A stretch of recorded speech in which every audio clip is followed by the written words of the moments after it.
Welcome back to the Out of the Rough podcast presented by We Know Fantasy. As always, my name is Nate with We Know Fantasy, and joining me is my co-host Jake. Jake, how are we today? We're doing good, Nate. We're back reunited after like a month of being apart. We've been doing some solos on each end. We closed off the 2024 PGA Tour season, and we're kicking off the fall swing for the 2025 season. I guess technically it is, or just in between the 2024 and 2025 season. But super excited. We're back together. We're back in action. Yeah, like you said, it's been some time. You went solo, I went solo. We took a week off post PGA Tour. Wasn't planned, but it was kind of nice to reset things and just take a breather after doing podcast every single week for so long. But that was a nice little break. But sorry if you guys missed us in the meantime. But we're back together. Time to talk some fall swing, fall series. I think it's called, whatever it is. But Yep. yeah, before we do hop into things, Jake, where can we find it on social media? Yep, you can find me at DJ Freeman on Twitter. I'll be posting my official cards throughout the fall swing on there as well. Articles might be here and there for the fall swing, but if you have any questions, shameless plug, join the Discord, completely free to join. Any questions you toss in there will be answered not only by Nate and myself, but if you open it up to the forum, there's a lot of people with a lot of different knowledge on the game of golf in there. So be sure to join the Discord completely free. No side things in there. Just join it. A great community. We have a ton of members in there. So if you need the link to that, you could DM us on Twitter, or it'll be in my articles when I do post them, or in a previous article, you can hop in there and find it there. Easy enough. Yeah, guys, it's completely free. There's no like hidden paywall once you get in there. It's wide open. You can post your picks. You can look for feedback. You can talk to. There's professional bettors in there. There's people like Jake and I who do this as a hobby. Just all sorts of aspects and walks of the golf betting community. We even talk, college football once in a while. We were recently NFL's kicking off, so we're talking that. Just a community, right? It's not just strictly golf, golf, golf. We, talk about life. It's just a great place to be. So hop in there, free to join nonetheless. You can follow myself, Nate, on Twitter at WKFNate. Be sure to follow We Know Fantasy on all forms of social media at We Know Fantasy. Be sure to visit WeKnowFantasy.com for some more fantasy sports content. Fantasy baseball, basketball, football, NASCAR, golf, everything in between. We have you covered.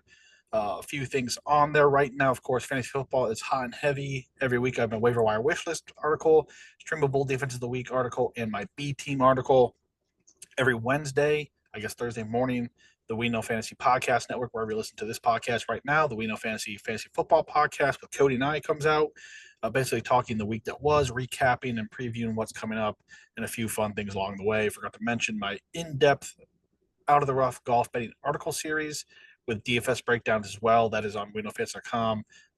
Every week of the PGA Tour, DP World Tour, as well as LPGA Major. You can find that on there as well. I think I got everything there. Let's move forward. Before we do move forward, guys, we're gonna with this fall series, we're gonna try a new format here on the podcast. Trying to go away from DFS talk kind of strictly here, as the format's been for years on this podcast, right? If you're still looking for DFS suggestions, you can find that on my articles, Jake's when he posts it, the Discord. We're all available for that. We're going to shift, at least for this fall series, see how it goes. We're going to shift towards a more golf betting aspect. Um, just see how it goes. So let us know how you guys like this new format. If you want to see it, revert back to the old one, we're more than happy to do that if that's what the consensus is. But just trying a few more things here in an ever evolving world of golf betting. So yeah, with that being said, Jake, we have the return of the PGA Tour after a 1 week hiatus. The Procore Championship, formerly the Fortinet Championship, out there in Napa, California, of course, as I mentioned and Jake has mentioned, kick off the fall series here. Basically, what this means is golfers that ranked outside of the top 70, so 71 and on, of the former FedEx Cup standings from the 2024 season now are playing for tour eligibility for the 2025 season. At the end of this, through 7 events, those ranked in the top 125 of the FedEx Cup standings, which is a cumulative points from the regular seasons, plus the FedEx Cup St. Jude Championship. I know this is all confusing. Um, Plus the fall series now, top 125 full eligibility for the 2025 season. Now, the golfers that finish 125 to 150 get conditional membership and then get their chance to play via the Q School into the PGA Tour via Corn Ferry. I think additionally, the top 51 to 70 are also playing for signature event status next season. and the top 10 outs, the top 10 point totals outside of those already qualified for signature events will get their chance to play in the first two signature events of the season next year, whatever they are to be beyond the Century Tournament champions. So the first two beyond that. I think that concludes that aspect of things. Just to add the importance of the fall swing, which is nice because the fall swing used to just be meaningless golf, right? There was really beyond some FedEx Cup points and a few, world or official world golf rankings, but beyond that, we just didn't see anything. Now we have some meaningful status to this, and some guys that were going to be able to play their way onto the tour because of this realignment that we saw last season. But nonetheless, the Procore Championship kicks things off here. Formerly the Safeway Open, the Fries.com Open, of course, and most recently the Fortinet Championship. Been on the tour's card since 2007. It moved to the Silverado Resort in Napa, California in 2014, and has made it's been there since 11th straight year now. Field this week is top heavy. We are going to see some of the that's due to the Presidential Cup coming up here in 2 weeks. So a few of the both USA and international teams players will be using this as a final tune-up. We have the likes of Sahith Theegala defending champion this event, teaming it up this week with teammates Max Homa, who won here in 2022 and 2023. I think my mathed out correctly there. Wyndham Clark, another one of those U.S. Presidential Cup participants playing this week. U.S. Captain Jim Furyk will be on site, not playing, but assistant captains Kevin Kistner and Stuart Sink will be playing. Sink also former champion of this event. International captain Mike Weir will be playing this week, and along with his assistant captain, Camilo Vilgas. International team members Minwoo Lee, Corey Connor, Mackenzie Hughes will be teaming up this week. And along with these guys, this is what the fall series is all about. We have Luke Clanton, the top-ranked amateur in the world. We have Neil Shipley, the 2023 Masters and 2024 U.S. Open and Masters Low Amateur. And we have, Wenyi Ding, the former Pac-12 Player of the Year, all playing sponsored exceptions this week. So 3 of the best amateurs in the entire world will be here this week, added to the, Presidential Cup participants and regular names in the PGA Tour. It's going to be a good field nonetheless. Other notable names: Maverick McNeely, Keith Mitchell, Tom Hoagie, Harris English, and Brennan Todd. Joining Theegala as former winners of this event include, of course, Homa. We have Sink, Cameron Champ, Kevin Twy, and Mike Weir won here in 2007 during the inaugural playing. So the North Course at Silverado Resort is a par 72 at 7,123 yards. Originally a Robert Trent Jones Jr. design and opened in 1957. Recent years, it was purchased and now under the guidance of PGA Tour veteran Johnny Miller. And since his acquisition of the course has gone some substantial reworking, Miller was really known for his aggressiveness and length off the tee when he's on the PGA Tour. So, of course, the golf course he owns is going to reflect that. He pushed the course back, made it longer, showed off some of the aggressiveness off the tee. The course now is very driver friendly and very bombs away type of a feel because of, again, the guy who owns the course was that way in the PGA Tour. The fairways feature this week will run the narrower side, but many of the holes do feature straightaway tee to green layouts. Nothing challenging along the way. Opportunities to rip it and grip it off the tee. Some reworking of the fairways and greenside bunkers. Since Miller acquired this course as well, the fairways this week are tree lined. There are some water hazards, and the rough is pretty much non-penal, 2.5 inches. Again, bomb and gouge. Just get the ball out as far as you can and see what you can do with it. The greens are majority Paua'ana and small in comparison to the PGA Tour average. They do run slower on the slower side of the Stimpmeter, so it may take a bit for some of these PGA Tour guys who recently putted on some fast Bermudas or bent grass to kind of catch pace and figure these things out. But yeah, it does allow for a higher than average green regulation number because slower greens holds the ball more. Not many runoffs due to that. 3 of the par 5s featured this week are reachable off the tee. The par 3s are the main line of defense here at this golf course. Each of the 4 par 3s play over 180 yards. 3 of the 4 par 3s rank within the top 4 of the most difficult courses on this course. Beyond that, man, the average winning score here minus 17 since the event moved to the North Course at at the Silverado Resort. But pretty ho hum. It's just a nice place to be, right? Who doesn't want to be at Napa, California, as the fall starts to settle in? But Jake, anything to add here about the Coors Field event, anything like that before we move forward? I think you covered it pretty well. It's going to be a bob and gouge, like you said. Average winner as of recent around that -20 mark. So it's not your, you know, not the definition of a birdie fest, but there are going to be some birdies out there to be had. It's not going to be an absolute grind. So I think it's going to be a fun tournament. There's not too much to this golf course, in my opinion. It's not like, the greatest course out there, but good event to kick off the fall swing. My guy Sahith Tagawa won here last year, so that was his first PGA Tour win, and I'm excited to get back into it this week.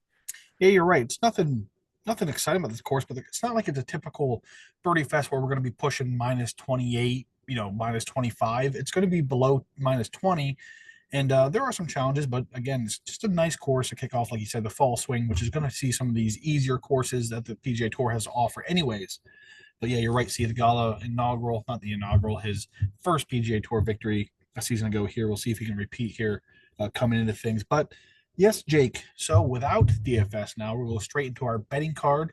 And I know you have three names. I have four this week. So I'll just kick things off, right? I'm going to go off first name here. I have to go back. Let me rework this. I'm gonna go with Maverick McNeely here as my first name. 25 to one's where I grabbed him. I know this is a guy who's burned both of us towards the tail end of the season. There were times that we quote unquote trusted the numbers, and the numbers did not pay out for us. Missed cuts when we were on Maverick McNeely. But man, this kind of feels like a good course for Maverick McNeely, right?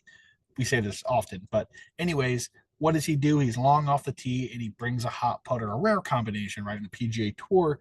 And he did finish the season rather strong. T12, the FedEx St. Jude Championship, T3rd, 3M Open, T4th, Wyndham Championship. Uh, in his last three outings on the PGA Tour before he, bowed out due to the standings. But he finished the season eighth on tour around the green.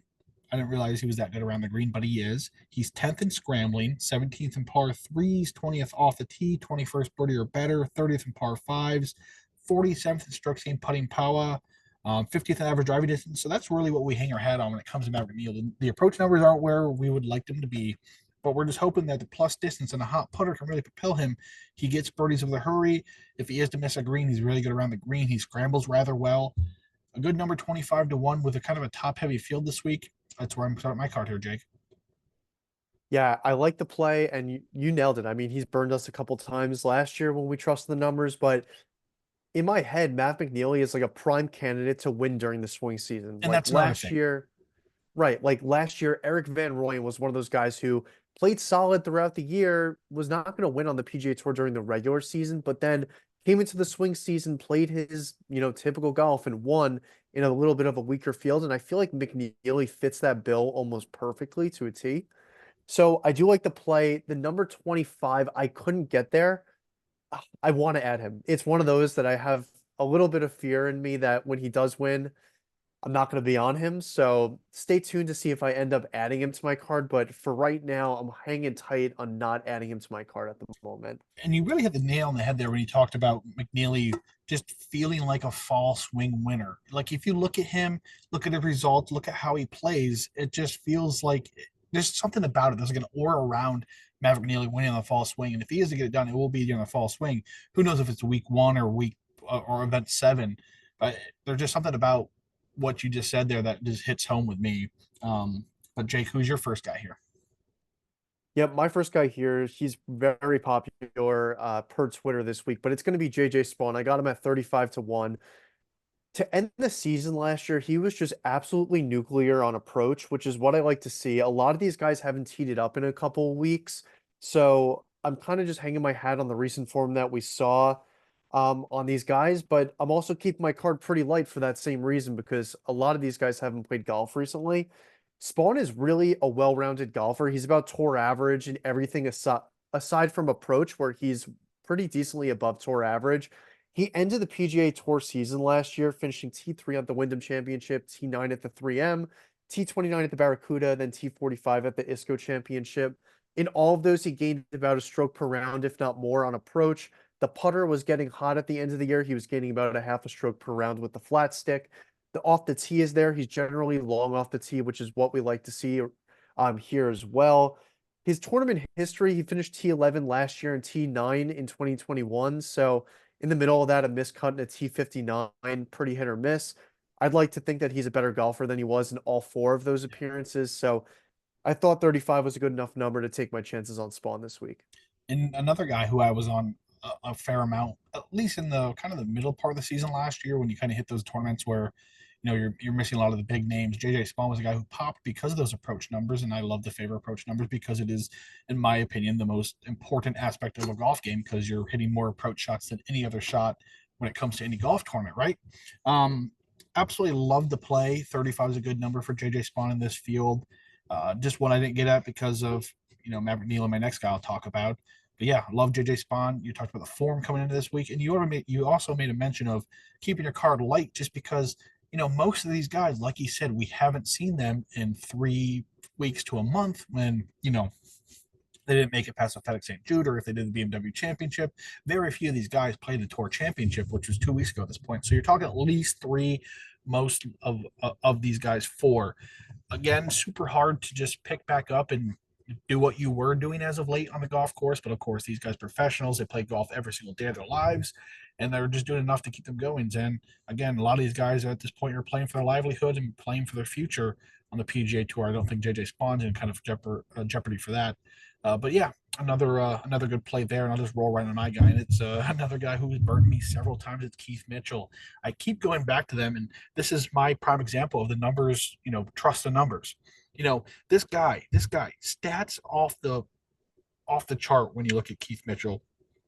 Third on tour in par threes last year and birdie or better. Sixth in approach, so top six in approach and top six off the tee last year on the PGA Tour. 12th in both proximate the hole from 75 to 150 yards and par five average scoring, 14th in average driving distance. I mean, you look at these stats, you're like, how's this guy not one on the PGA Tour? How's this not a top 25 player in the PGA Tour? He's top six in approach and off the tee. I mean, plus driving distance, everything checks. He's also 74th in strokes gained putting on power. The around the green numbers aren't ideal, slightly below tour average, not crazy. So the numbers are there for Keith Mitchell. I was on him the week, I think it was a Cognizant where he had that lead, blew it. Everyone I was on last year had a lead and blew it. So that was no different for me. I'm just hoping a restart here, a quote unquote restart, right? It's a new season, kind of, in a way, possibly, gets Keith Mitchell going because man, again, the numbers tell me a different story than the results Keith Mitchell's given me. I mean, even towards the end of the season, he's having some decent results. He finished 12th of the Wyndham, T46 3M, T18 John Deere, T10 RBC Canadian Open. He's littering top 10s, top 25s. Just needs to go over the hump. And it's really the putter and the final rounds that really keep Keith Mitchell out of things. But he seems to be more competent on power, these slower greens. I hope that he can kind of get something going. He's going to come with approach numbers and off the tee numbers, average driving distance. He finds fairways with that plus distance. So we'll see what can happen, man. I expect to be burned again. I never gave out what number. I think I have him at 30. Yes, 30 to ones where I have Keith Mitchell. But man, just hoping that if he gets this done, I guess we kind of make up for the times I've been on throughout the season. But man, these numbers are telling me a different story, Jake. Yeah, I mean, I would not be surprised at all come Sunday if Keith Mitchell wins. I couldn't get there just because the flat stick, but I mean, the guy is so far off the tee and very elite on approach, like you already mentioned, that if he even putts to even, we said this about Scotty Scheffler, and I'm not comparing Keith Mitchell to Scotty Scheffler in the least, but in that Guys, facet of the game, clip this right here where he just compared. Um, no, seriously, I mean, Yeah. if he puts to even or even gets a little positive, I mean, he's gonna finish top five, if not win the tournament by like 10 strokes in that matter, because he's so elite in those two facets of the game. So again, I like your card in the sense that it feels like it's just swing season winners, right? Like Keith Mitchell feels like another swing Oh yeah. season guy that could just get it done in a bit of a weaker field. And look, there are some top heavy guys that we mentioned, like Tagala and Wyndham Clark and Minwoo Lee and all those guys. But I'd argue that most of those guys weren't in some great form at the end of the PGA Tour season, and they're just trying to get into, just test some new things out before the President's Cup. I mean, Tagala had that awesome run in the last tournament of the season that we saw, but before that, he was absolutely abysmal the two before that. So very hit or miss on the top end guys, and I think that Keith Mitchell is a great candidate to come through this week for you. Yeah, Thigala, went nuclear at the tour championship. If it wasn't for that self-inflicted penalty, being good guys to Heath Gala, that no cameras or anything saw, that he could have got away with, but took the two-stroke penalty and cost himself millions of dollars because he placed third opposed to what could have been second to Colin Morikawa there. But nonetheless, we move on here. So Jake, who's your second play? Yeah, I'm going way down the board. I ended up taking two long shots here Okay, to close out my card. But the first long shot I'll talk about is Gary Woodland at 130 to 1. It's been a while, right? Gary Woodland, winner on the PGA Tour, major you know, champion. win right, major champion, went through some stuff. I believe he had brain cancer, right? Something like I very think it was a serious. tumor on the brain, or it was yeah, significant. Yeah, and he missed a lot of golf time, and he's one of those guys that he's a fan favorite, super nice guy on the tour, and he kind of played some good golf at the end of the PGA Tour season. He made his last four cuts. They were spaced out. That being said, the Genesis Scottish Open at T67, the Open Championship at T50, the 3M at T37, and the Wyndham Championship at T28. So no top finishes there, but he was still rounding himself out into form. He improved start over those last four. And when you think of Gary Woodland, it's these bomb and gouge courses. He hits the ball super far off the tee. He can get super elite on approach, and the putter is actually really solid. When he spikes with that, it's a stroke per round. So I like his game here at 130 to 1. I don't think he's being talked up enough, and I think that he's a great option to bounce back and get back in the winner's circle, maybe find his, some old form of Gary Woodland, pre these major health defects and stuff that he's worked himself through and back onto the tour. Yeah, people forget he was out for a year and a half of golf due to these things. I think it was early in the season when he made a return, and it was nice, standing ovation. Well, not really standing ovation because everyone's standing on a golf course for the most part, but an ovation nonetheless. But don't forget, Gary Woodland won a U.S. Open. Bomb and gouge. That's what the U.S. Open is, right? Bomb and gouge. So I do love to play 130 to 1 for a guy in a field like this who, again, just getting himself back into not only form but golf shape. I mean, when you're out of golf for a year, and I don't think he was swinging many clubs recovering from a brain surgery, it's going to take some time.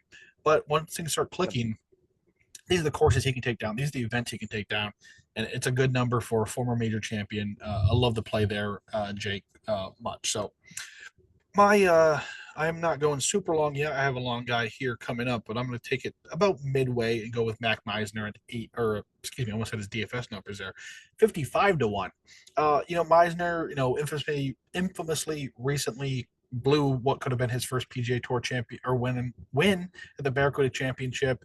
Had a healthy lead going to the back nine, and it was kind of just gave it away. Was chased down. Um, by Nick Dunlap there. But he finished the 2024 season fifth on, or excuse me, ninth on tour in par fives, 19th approximate hole from 75 to 150, 27th on approach, a good number there. 34th in par threes, 38th around the green. He was 63rd off the tee, 87th strokes gained putting power, slightly above average in driving distance, nothing crazy, but slightly, gaining on the distance. He can put birdies in, good approach numbers, very good from short approach shots, which we'll see a lot of this week. Great on the par fives where you have to make up on these types of events and courses, is making as much as you can out of these par fives. Some good form as well. T12 Wyndham, 4th Barracuda, T16th ISCO, and T20th John Deere Classic. Again, just kind of seems like a fall swing guy. 55 to 1. He has the formula to win on this golf course and take down this event. Almost did the Barracuda.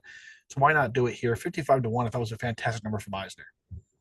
Yeah, I'm honestly a little jealous of your card. You've kind of shaped it out to be really these prime candidates to win during the fall swing. Like if it's not going to be this week, I think that these guys are definitely going to contend over the next couple weeks.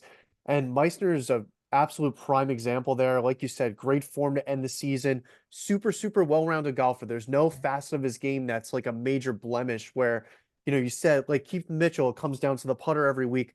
Meissner, it's really just can he spike in That's enough it. with one or two facets of the game. Like he's pretty much green across the board. Sometimes he loses small in some areas of the game, but if he could spike with the putter while gaining across the board everywhere else, or really in any facet, he's going to be a top finish or, could take down a tournament here. So I do like the play there, especially at the number. And you're right. It doesn't. It's not going to take a crazy spike either. It's not like he needs to, go +8 on the greens or gain 10 tee to green or something. It's a slight bump somewhere, and it's going to propel him up these leaderboards because he's already littering top 10s, top 20s, top 25s in the PGA Tour and some bigger field events. So, like he said, he just a slight bump somewhere can really take down a tournament. All right, Jake, final guy here.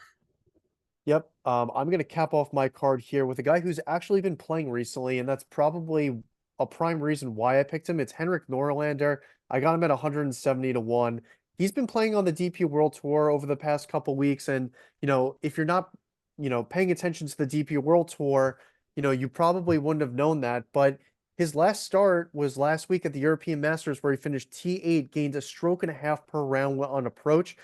Norlander's a great approach player, we know that, but to continue that hot iron play, it's something I couldn't get away from at the number. To close out the PGA Tour season, also played super, super good golf. T25 at the ISCO, T11 at the Barracuda, and T12 at the 3M Open.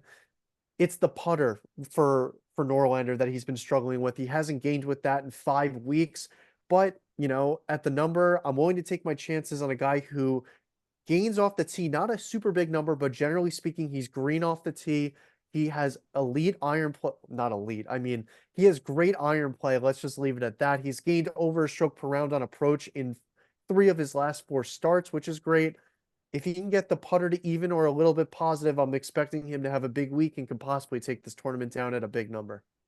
Yeah, again, he was a guy that I forget what tournament it was, but he was a late addition to it. We were excited about him, grabbed him there, and he's a guy that's fighting for his life on the PGA Tour. I think he's around that 125, somewhere up there on that number. And yeah, he's on the DP 131. World Tour, and I think he even won the Irish Open last year on the DP World Tour as well. We'll talk about that here in a bit. But yeah, he's what was it, 124? He's 135 or sorry, 131 in the FedEx ranking. 131. So right now he's on the outside looking in. So that's why he's here back in the States. Got to play this fall swing and have a great season to do so. A great play, a guy that, again, recently has been on my betting card. So can't really doubt you there in a big number in doing so. And these are the type of events where a big number can take him down, right? These aren't, Yep. as you mentioned it, we have the big guns who are trying new things, maybe trying new clubs, trying new, swing mechanics, things like that. And then you have guys fighting for their lives that, again, if they don't make the top 125 or top 150, they're some of these it could be career ending. Like Henrik Norlander, I don't know if he's going to bounce back from this at his age to make another run at this. So a guy that has played a lot of great golf in his career and can just he can do it. He can do it. But yeah, Jake, right on my card here with Jacob Bridgman, 100 to 1 as long as I got this week. Again, not overly impressive to cap off his season. T12 Wyndham, T19 the 3M Open, but it was so much needed form he was fighting for. 3 consecutive missed cuts prior to that. But yeah, this is another guy that comes in this fall series needing some big performances to continue on the PGA Tour. He is currently 10th on tour in strokes gained putting on power. Absolutely loves these slower greens. He's 17th in both proximity of the hole from 75 to 150 and birdie or better. Can put him in from short, 30th in par fives. What is he? 53rd in approach, 56th around the green, 98th in average driving distance, so just about that average number. He gets pretty wild off the tees, 138th in strokes gained off the tee. That's kind of his downfall. But again, a course where you don't need to be accurate. He has slight plus distance. He is around average or slightly above average when it comes to approach around the green numbers. Can do some things rather well. And 100 to 1 for another guy, a younger guy in the PGA Tour trying to fight for his life. Why not take someone like Jacob Bridgman here? Yeah, I think it's definitely worth a shot. And also, over his last couple weeks, he's been trending in the right direction in a couple facets of the game with the putter, with the irons off the tee. Those are 3 pretty big things. The around the green's been very hit or miss, up or down. But aside from that, he's trending in the right direction with most areas of the game. So I'd expect him, if he keeps that stuff going in the right direction, could have a big week here. There we go, Jake. Yeah, that's it for our PGA Tour recap, guys, or not recap, our preview. Let us know what you thought about that moving forward. I think it's more organic for a podcast setting, and Again, I was doing the other format for years on end. So if you guys aren't, into change, as again, I'm not a huge change guy. That's kind of why I've been doing the same stuff for so long.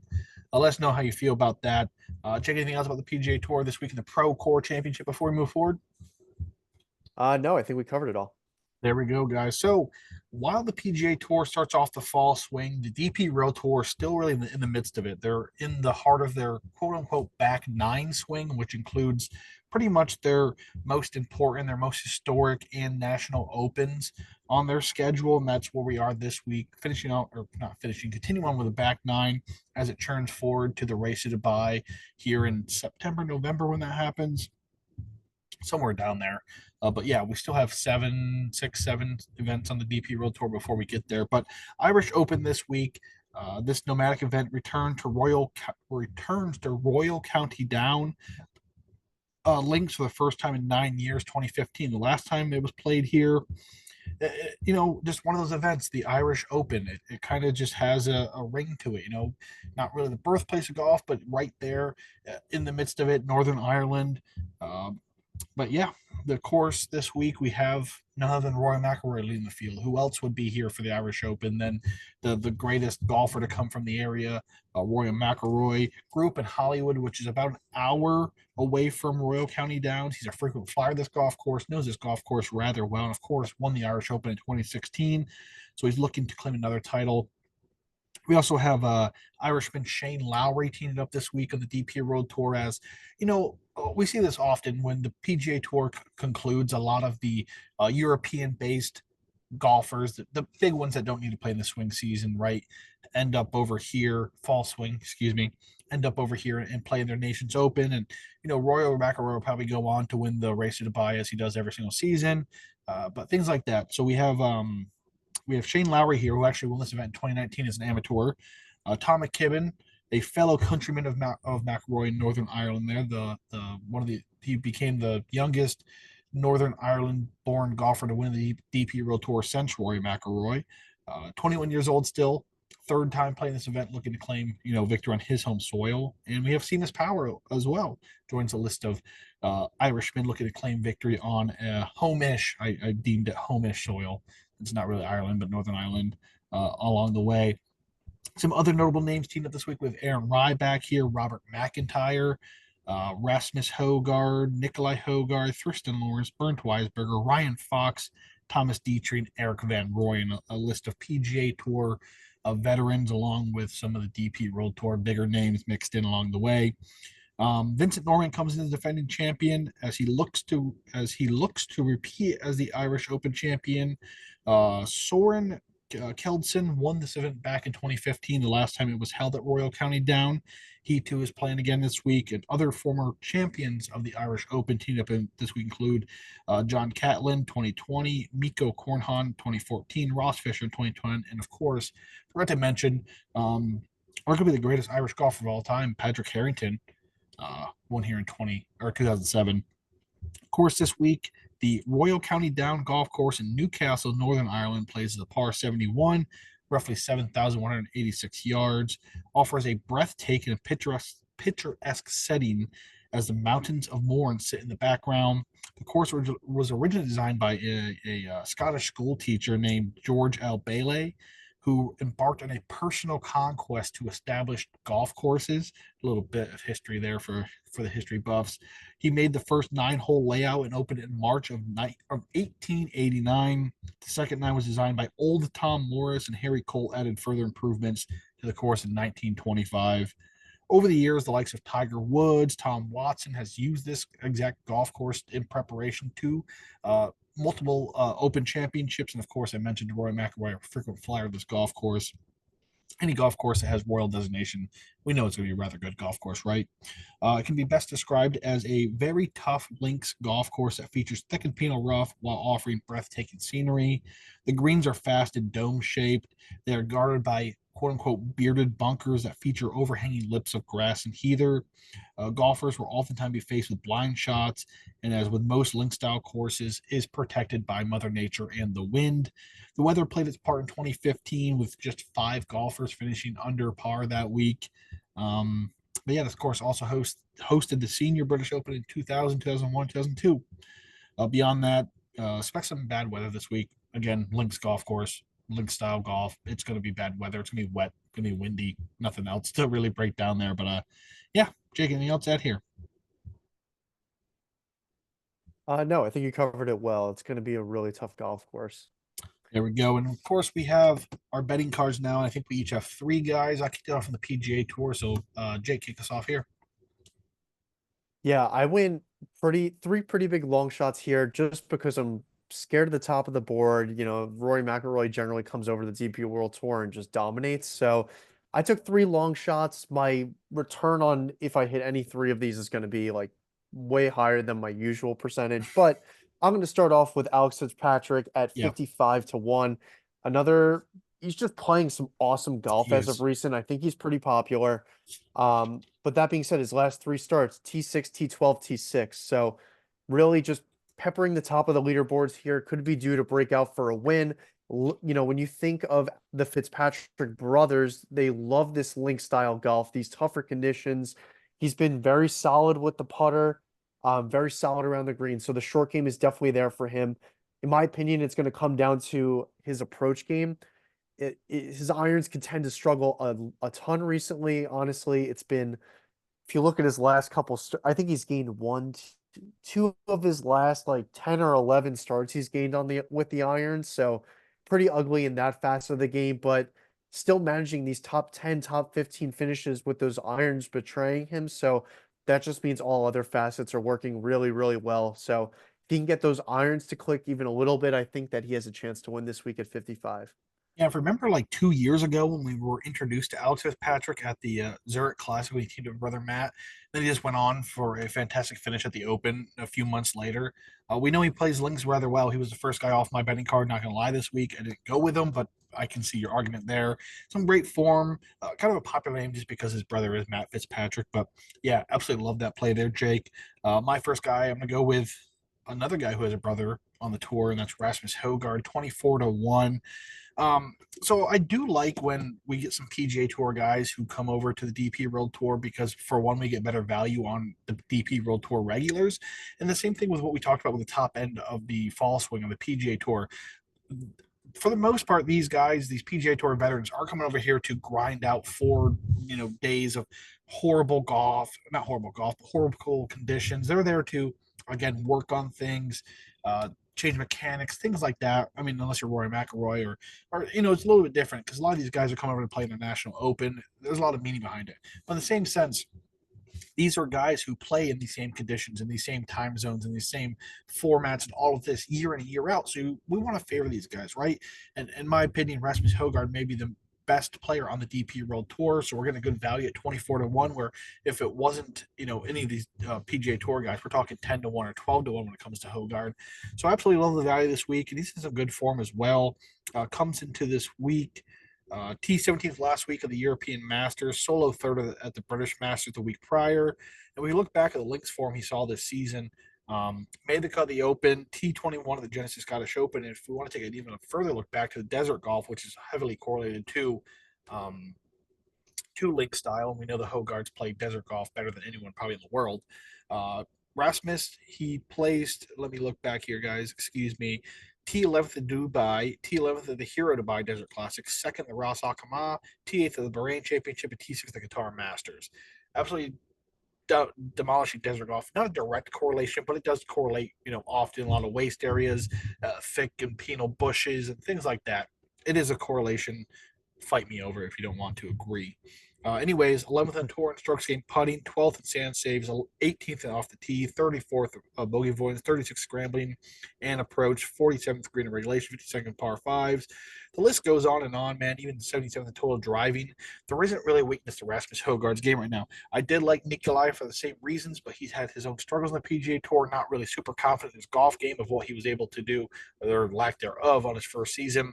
So I just went with, in my opinion, the best DP World Tour golfer and a guy who plays link style rather well, and went with Rasmus at a 24 to 1 number. Yeah, I like that logic, and I think that there's some legitimate win equity around his name versus some other Oh, yeah. PGA or some other DP World Tour guys, cough cough Sebastian Soderberg, even though he's incredible at golf. He's It's been insane. peppering the top of the leaderboards, but just can't get over the finish line. I wouldn't say the same about Rasmus. I think that if Rasmus is in contention and holds a lead, I'm fairly comfortable with him there, taking down Rory McIlroy and Shane Lowry and these other, PGA Tour quote unquote superstars outside of, I mean, Rory is a superstar, but I do like the play there. 24, I think, is a super fair number. I was debating the top of the board. If I was going there, it would probably be Robert McIntyre just because I love Robert McIntyre, not for any like super, deep-rooted statistical reason, but I do really like the Rasmus play here. Yeah, and we know Robert's rather good at links golf. I think he's proven that as of late. Yep. Um, but yeah, it's an interesting top of the board because these PGA Tour guys muddy it down a bit, and it's hard to figure out who has win equity, not only amongst them, but again, do these PGA Tour guys actually have win equity? We don't know. It's so tough. It's so tough when they're playing stateside golf for 9 months and jumping back over here within a 2 week period and trying to get back in the swing of things. But we'll see how things go that way. But yeah, Jake, let's move on here. Who's your second play? Yep, my second play, keeping on the DP World Tour players that are playing some super awesome golf, and I'm just taking my chance on them. I'm going with Andrew Beef Johnston at 90 to 1. He took the PGA Tour by storm a couple years ago. Like when I first started following, everyone was just chanting Beef after every single shot. He was a fan favorite and kind of just fell off the face of the planet, but seems to have resurged his game over the last couple weeks. So I'm happy to go back to him at 90 to 1. He finished third, solo third last week at the European Masters, and before that, a T18, a T42, and a T23. The putter has gone nuclear over the last 2 weeks, gaining over a stroke per round. He's also very consistently in the green off the tee. It'll come down to the approach for him as well. But when you think of these English golfers, they grew up in these link style, courses on their, in England. So again, playing some good golf, comfortable in link style. I'm just going to take my chance here at 90 to 1.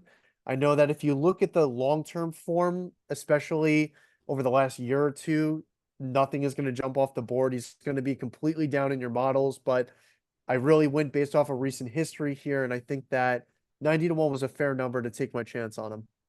Yeah, I don't have a ton to add here. Again, didn't pop up my models, didn't look at them at the slightest this week.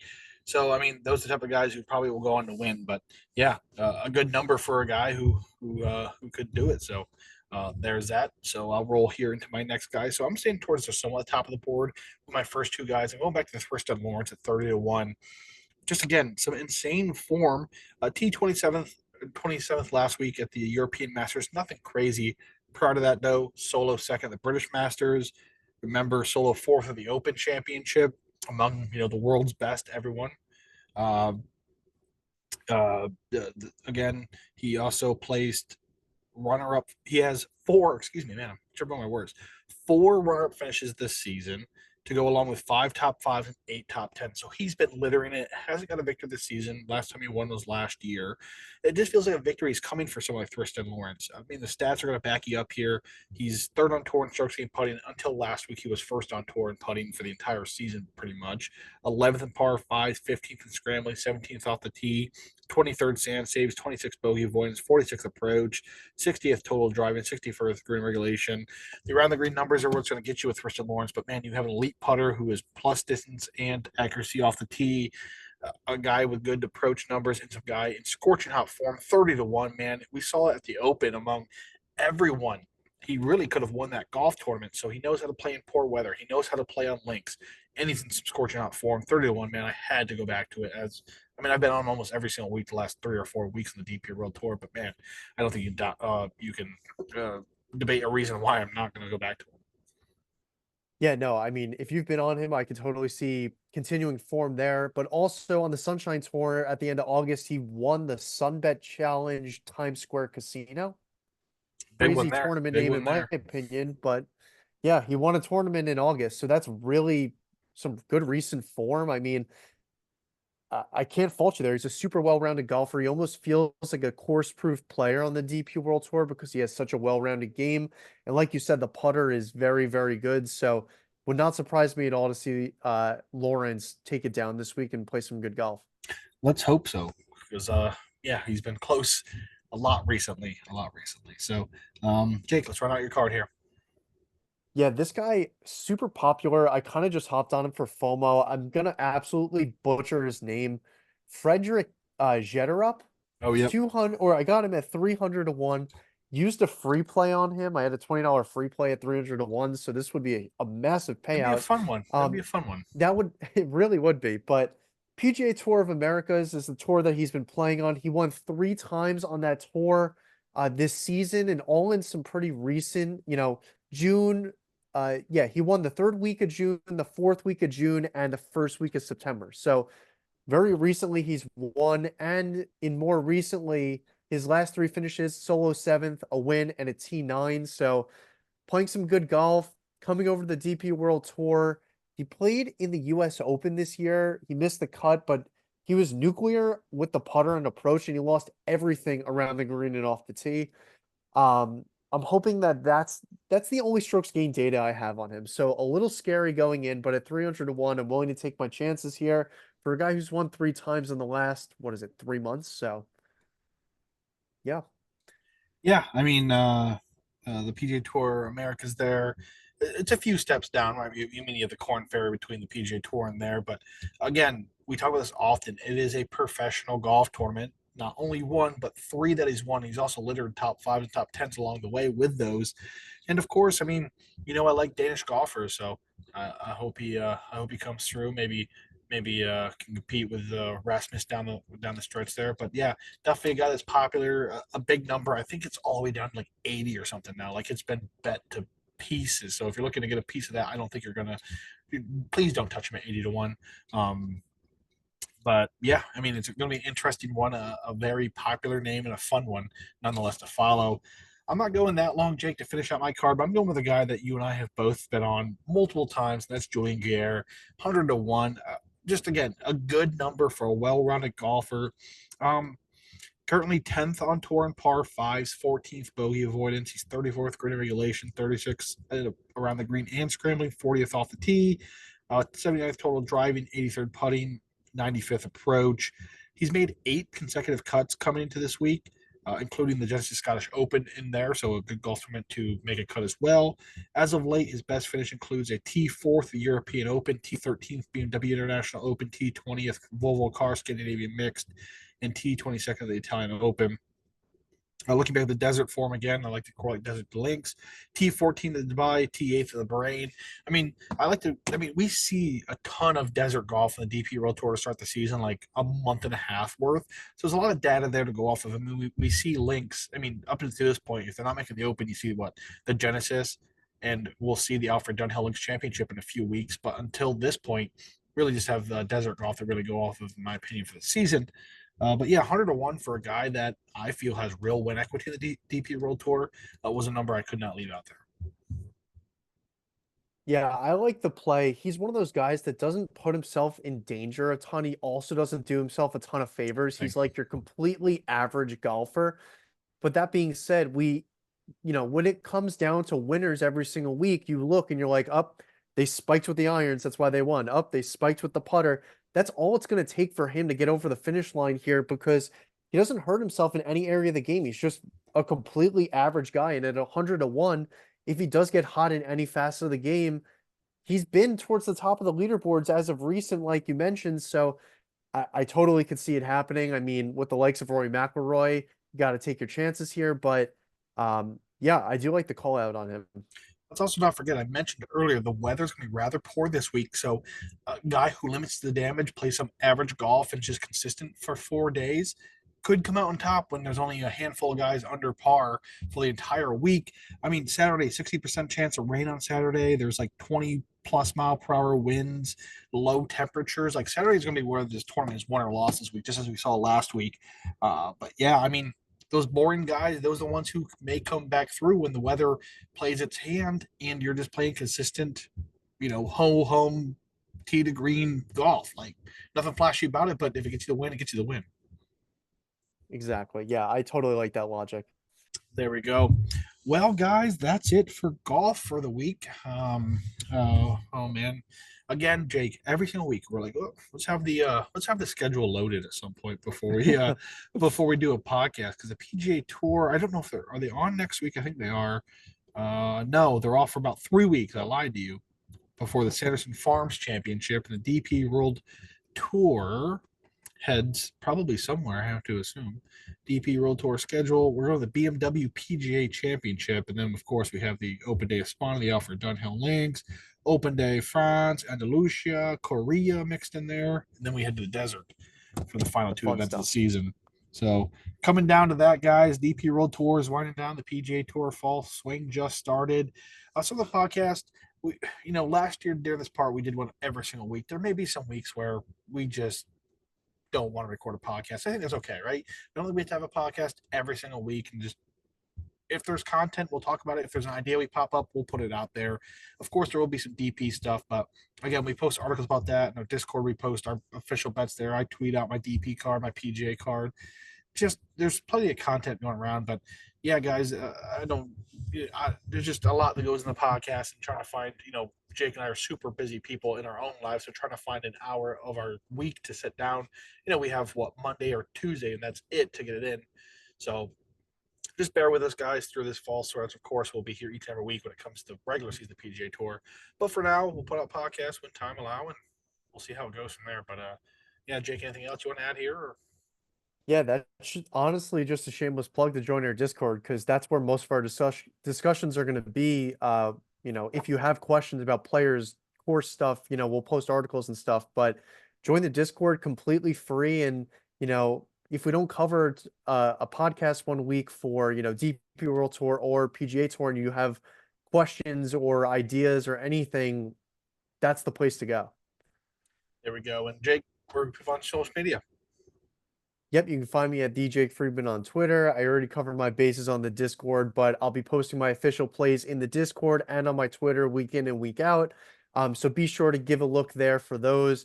You could also reach out directly for any questions you have or ideas, or honestly, any feedback on the podcast, right? Nate and I, we just changed the format of the podcast. We're testing out some new stuff. I'm sure there's going to be a lot more testing that we do over the swing season. So if you see something you like, let us know. If you see something you hate, also let us know. We're happy to both positive and constructive criticism here.